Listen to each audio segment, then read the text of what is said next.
Right, so I've spent a good amount of time sort of checking out your different interviews and stuff, and what I really liked when I saw them is I see you and your other band members pretty much wanting to answer fresh and more interesting questions, which I think is a really interesting way of taking on things.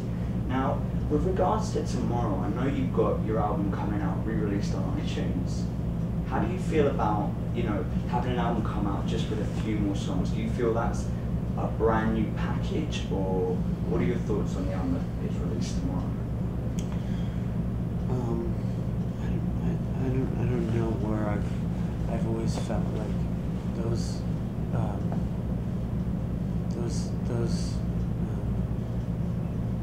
especially nowadays, I think those special edition or limited edition CDs or special re-released editions of CDs are to give the people who stole the album the first time around a chance to buy it. So, and I don't have any problem with that in theory. So, I feel like I'm just hoping that if there's people who've become fans of the album, then maybe they can consider buying it as well. Yeah. Makes sense.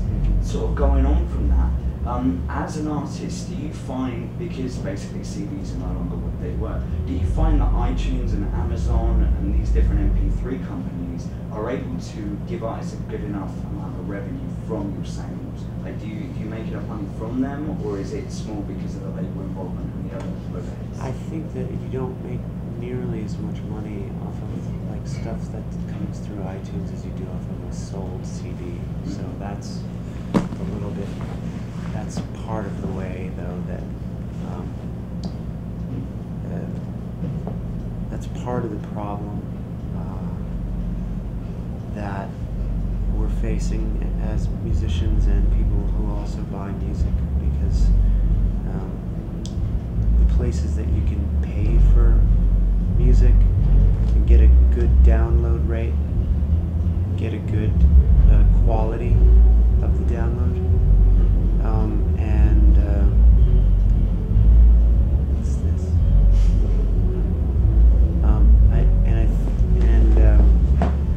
I don't think that there's a lot of options out there, and I think that, you know, because record companies were a bit major, say most major labels were caught pretty off guard by the whole process. I think that we're left where we only have iTunes and Amazon as like a trustworthy bandwidth place to download.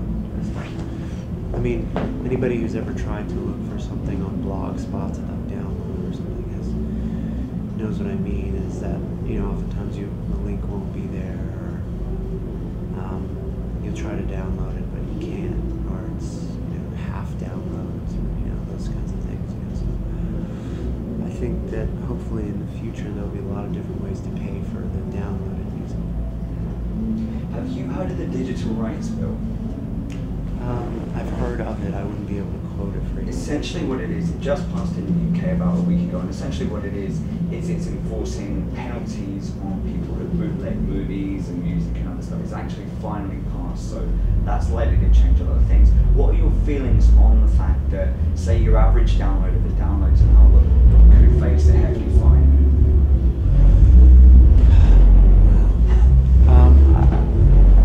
I tend to feel that that's going to be so hard to enforce that it almost doesn't matter. I mean, it's setting up some kind of a precedent, but I don't think it in and of itself is going to change anything.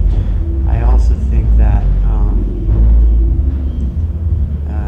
you know, like, you can't,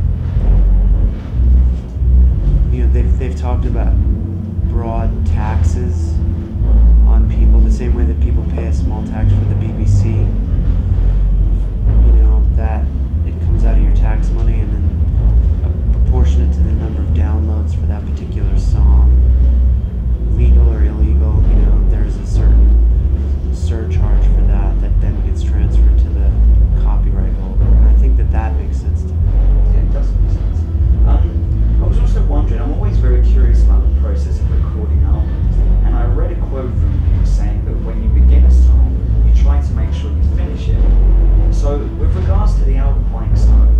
you just set out to make 11 songs, and did you have it properly sorted out, or do you have a truckload? No, I mean, it's almost, by the time anybody's, like, we all know how to start songs, and so by the time any two people decided that one idea, that first idea was good, we all just, you know, then started jumping in on it and then finished it, you know, because I think once, I mean, if somebody brought in, I think we did have the situation where somebody started something and everybody else kind of looked at each other and was just like, eh. And then we moved on. But I think that didn't happen very much, first of all. And second of all, I think once any two of us liked something, then it usually got finished. So. Do you ever find it kind of problematic?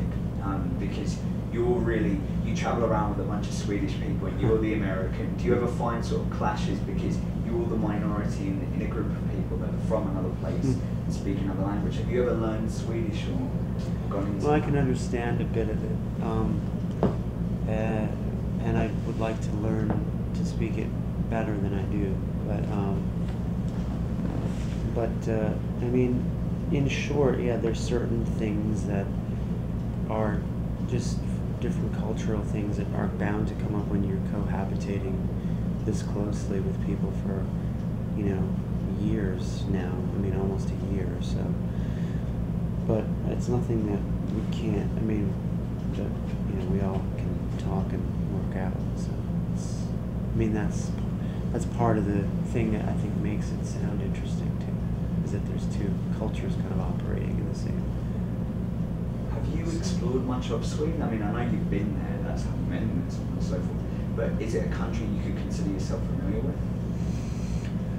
Not as a country. I mean, I'm kind of familiar with Stockholm at this point.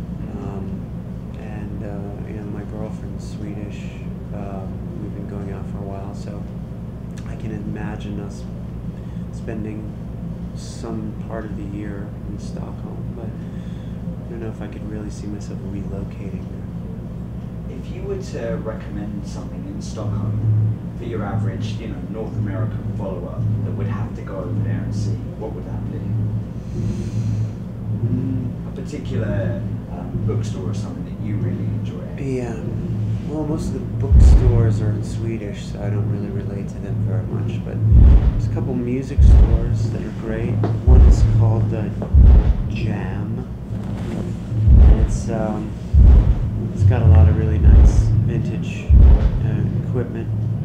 And there's a place called Magazine 3, which is a modern art gallery that's in the north side of Sweden, which is a very beautiful bike ride.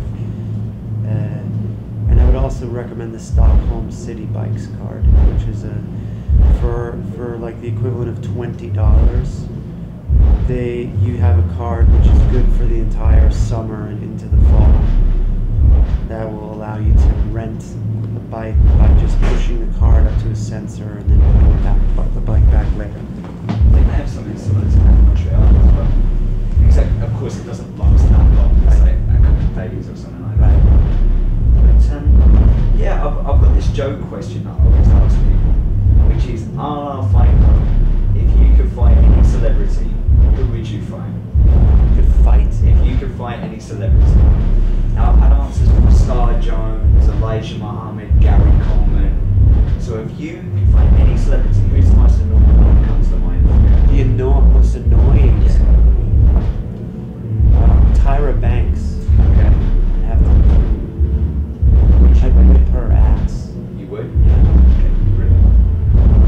Okay, well, I was also wondering, basically, I've seen a lot of different covers and collaborations that you've been doing with likes of, you know, there's a collaboration with Miike, which you did live, and I've seen a cover of the LaRue song. Are there any collaborations that Mike Snow and yourself as an artist are working on? Well, Mike Snow, we are always, you know, getting offers to do remixes for people. And I think because we've been touring so heavily now, we've sort of put a hold on that.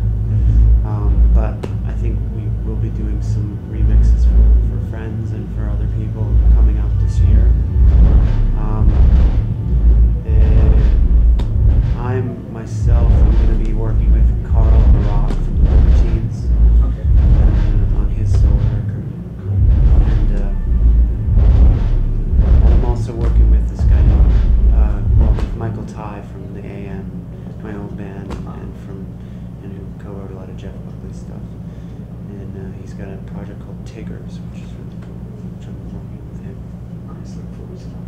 you ever find, because you say you've been touring for so long, do you ever find it kind of monotonous? Because I know a lot of stand-ups and stuff here, coming out, playing the same song.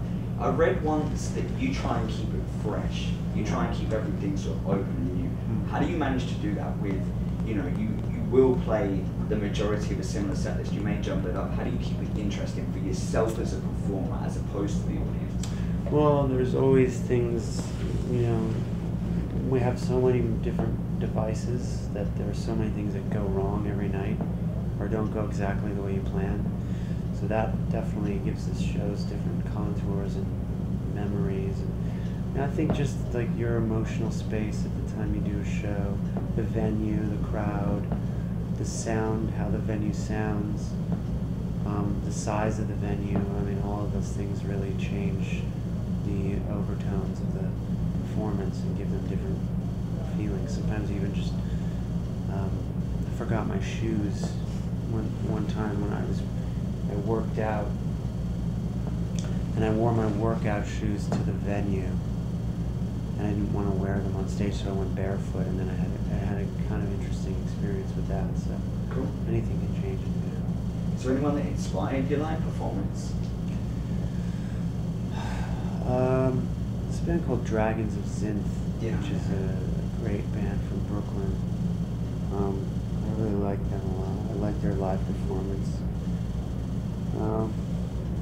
I saw Yoko Ono perform about 2 months ago. I really liked her.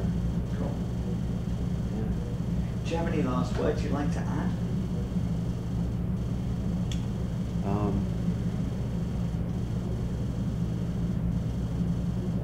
Yeah, I mean, just